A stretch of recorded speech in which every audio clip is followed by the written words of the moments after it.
Se você ainda nunca ouviu a história da vida de São Domingos de Gusmão, eu peço que você fique até o final desse vídeo, que você vai descobrir a história desse grandioso santo da igreja.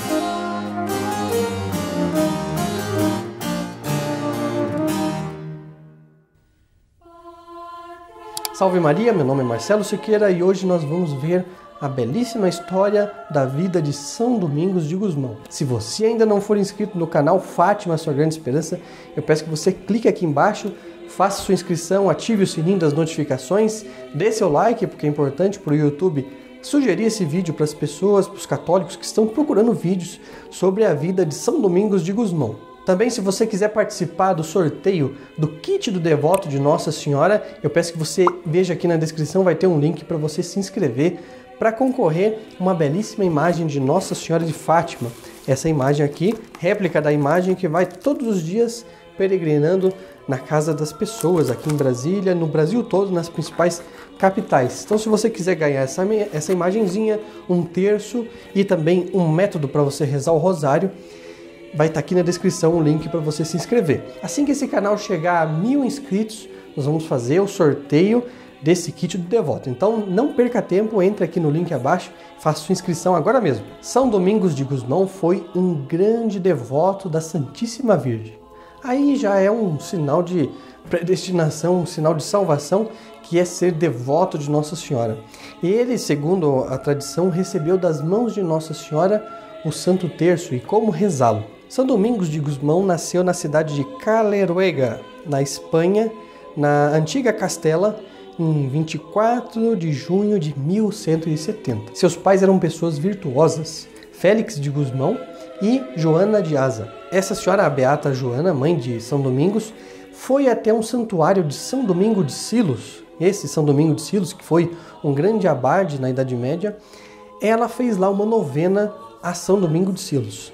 Enquanto ela estava ajoelhada lá rezando, São Domingo de Silos apareceu para ela, rodeado de glória e de luz, e ele disse que ela carregava no ventre um menino que seria a luz do mundo e a glória e a salvação de toda a igreja. Notem bem essa expressão, a luz do mundo. Há uma passagem do Evangelho de São Mateus que Nosso Senhor diz que os apóstolos deveriam ser o sal da terra e a luz do mundo. Vós sois a luz do mundo.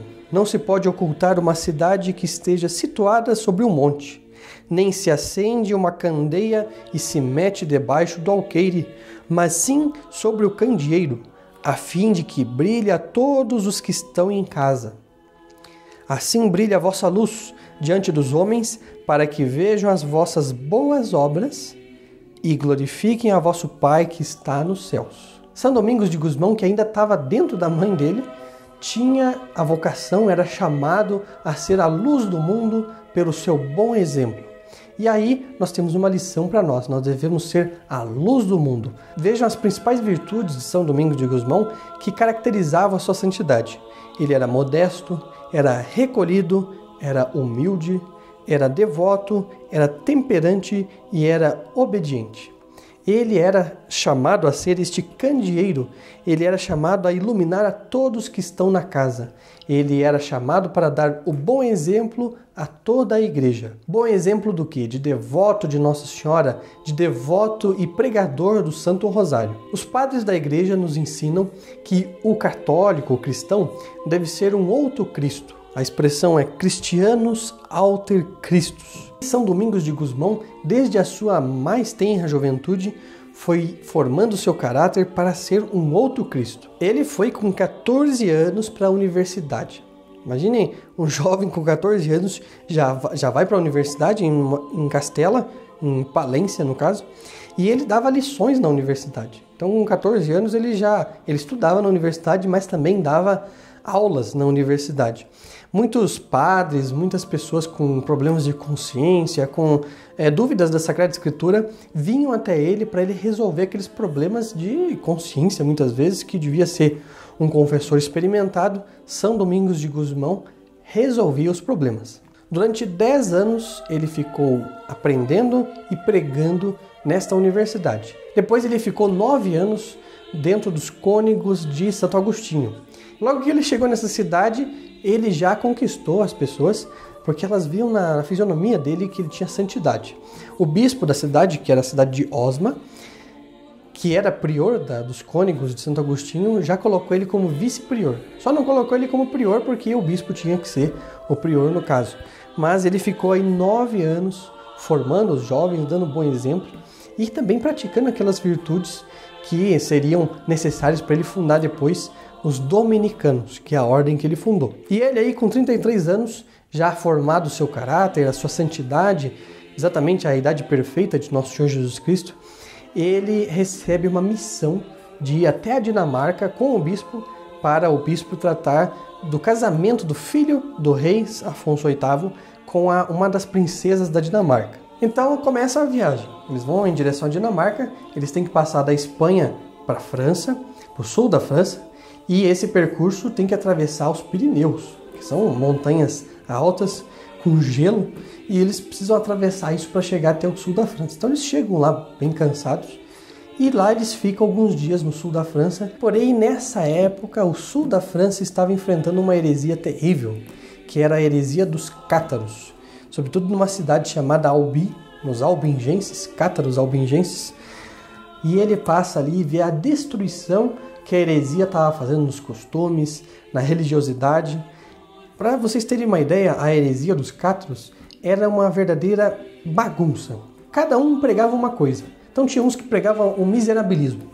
Não, as pessoas não podem ter nada, não podem juntar riquezas, então a pessoa precisa viver na miséria, não pode comer as coisas que agradam o paladar. Esses eram uma das facções. Outra das facções era, não, o homem deve viver em libertinagem. Mas isso já era o começo do protestantismo, que lá na frente ia chegar e pregar que Jesus morreu na cruz, já, então ele nos redimiu, e então você pode pecar, que não tem problema, que a sua salvação já está garantida. Os cátaros eram, algumas das facções diziam exatamente isso. Os cátaros, no geral deles, eram relativistas. Não havia verdade absoluta. Eles tiraram livros da Sagrada Escritura, eles pregavam o que dava na telha. Então, os cátaros iam se dividir em facções para cada um dizer o que mais lhe dizia na consciência. Esse é um problema muito grave, sobretudo hoje em dia. Não tem leis fixas que regem o comportamento do ser humano. Cada um deve seguir a sua consciência e dizer aquilo que mais lhe agrada. Isso era os cátaros, uma heresia que assolou a igreja no século XIII. Então ele fica com aquela coisa na cabeça e diz, não, nós precisamos vir ali e converter essas pessoas. Porque a França católica está sendo destruída por essa heresia e daqui a pouco as pessoas vão se perder, vão ir para o inferno. Então ele via a importância de pregadores para aquela região. Mas a viagem tem que continuar, então eles continuam em direção à Dinamarca. Só que chegando lá, o que aconteceu? A princesa morreu. Então eles chegaram lá e viram que a moça tinha morrido. Aquela senhorita, a princesa, tinha falecido e não ia dar para fazer as tratativas. Então eles começam a voltar em direção à Espanha e eles sabem no caminho que tem uma região da Alemanha que precisa de conversão, porque umas tribos bárbaras que ainda existiam lá. Então o bispo, muito fogoso, muito temente a Deus e querendo converter as pessoas, ele diz para São Domingos, não, nós precisamos ir lá e converter esses bárbaros para a fé católica. Só que não era bem assim, só chegar lá e começar a pregar. Então eles foram para Roma, pedir autorização para o Papa para pregar para aqueles bárbaros. Mas chegando lá em Roma não teve conversa. O Papa, que era Inocêncio III, disse para eles que eles não deveriam ir para a Alemanha para converter aqueles bárbaros, mas sim para converter os cátaros. Então, missão dada, missão cumprida. Eles vão em direção a Toulouse, que era a capital dos cátaros, e começam ali a pregar a devoção à Nossa Senhora. E a conversão, a mudança de vida, os bons costumes. Um dia São Domingos, que tinha o costume de anotar num caderninho todos os argumentos que ele aprendia contra a heresia dos cátaros, ele, depois de pregar um dia inteiro para eles e não converter as pessoas, os cátaros decidem que nós precisamos fazer uma prova de fogo. Nós vamos jogar os livros de cada um, você joga esse caderninho seu aí, nós jogamos os nossos livros que tem a heresia cátara, e o que sair da fogueira ileso, o livro que sair inteiro da fogueira, vai ser a verdadeira doutrina que nós devemos adotar. Então começou a prova, vieram os cátaros lá, colocaram o livro deles, e do nada assim pegou fogo, o negócio virou cinza, não sobrou pó, nada, a heresia foi queimada ali mesmo. E São Domingos tentava colocar o livro dele no fogo, mas o livro pulava para cima E teve uma das vezes que foi parar em cima de uma pilastra, tiveram que pegar lá o livro. Não tinha jeito, não pegava fogo o livro com os argumentos da Santa Igreja, da doutrina católica contra os cátaros. Mas mesmo assim aqueles homens eram empedernidos, eles viram aquele milagre, várias vezes aconteceu na frente deles e eles não se converteram. Depois de 4 anos de pregação intensa naquela região, a região estava sofrendo muito com uma carestia, de pobreza, de fome. E São Domingos de Gusmão entra em contato com várias famílias católicas e ele vê que tem várias moças, várias donzelas que não estão podendo ser sustentadas pelos seus pais. Então ele reúne aquelas várias moças num mosteiro e surge aí a Ordem Segunda dos Dominicanos. E justamente na capela desse convento, ele um dia rezando a Nossa Senhora aparece para ele e diz o seguinte: assim como a Ave Maria, a saudação angélica, foi o início da redenção do gênero humano, assim também a França seria salva pela devoção do Santo Rosário. As 150 Ave Marias que compõem o Rosário iriam salvar a igreja da heresia dos cátaros. Após essa aparição, então, ele começa a pregar entre os hereges e as conversões começam a acontecer em massa. A partir daí, as conversões começam a acontecer. Ele, pela sua santidade, pelo seu bom exemplo e pela sua luz, lembram da luz do mundo que Nosso Senhor fala em São Mateus? Ele, a luz do mundo, começa a iluminar as pessoas, ele era chamado a isso. As conversões começam a se operar pelo seu bom exemplo, pela pregação do Santo Rosário. E no centro do furacão, no centro da heresia, na cidade de Toulouse, no ano de 1215, São Domingos de Gusmão funda a Ordem dos Pregadores, a Ordem dos Dominicanos. E nesse mesmo ano de 1215, o Papa Inocêncio III aprova a instituição da Ordem dos Pregadores e recomenda no Concílio de Latrão a prática dessas virtudes a toda a Igreja. O exemplo de São Domingos de Gusmão agora iluminava toda a Igreja. A profecia de São Domingo de Silos, naquela aparição à sua mãe, a senhora Joana de Assa, estava se cumprindo nesse momento. O Papa dizia a toda a Igreja: sigam o bom exemplo da Ordem dos Pregadores, sigam o bom exemplo de São Domingos de Gusmão. Bem diferente do que Lutero pregava. Vejam que São Domingos deu bom exemplo. Ele via que a Igreja estava em crise na época, mas deu um bom exemplo e isso sim reformou a Igreja. Trouxe de novo para a Santa Igreja aqueles hereges que tinham se pervertido. Lutero disse: não, nós temos que mudar totalmente essa doutrina, nós temos que fundar uma outra coisa, nós temos que fazer revolta, nós temos que fazer agitação, guerras de religião. Se o Lutero tivesse sido santo e tivesse dado bom exemplo, quantas vidas teriam sido poupadas, quantas almas não teriam ido para o inferno se ele tivesse dado bom exemplo, em vez de sair da igreja e fazer uma revolução e levar tantas almas para o inferno. Assim como Nosso Senhor diz no Evangelho também: eu não vim para quebrar o caniço fendido, nem apagar a chama que ainda fumega. Nosso Senhor não veio para fazer revolução. Nosso Senhor Jesus Cristo não era revolucionário. Nosso Senhor Jesus Cristo veio para restaurar aquilo que já existia, que era a lei divina.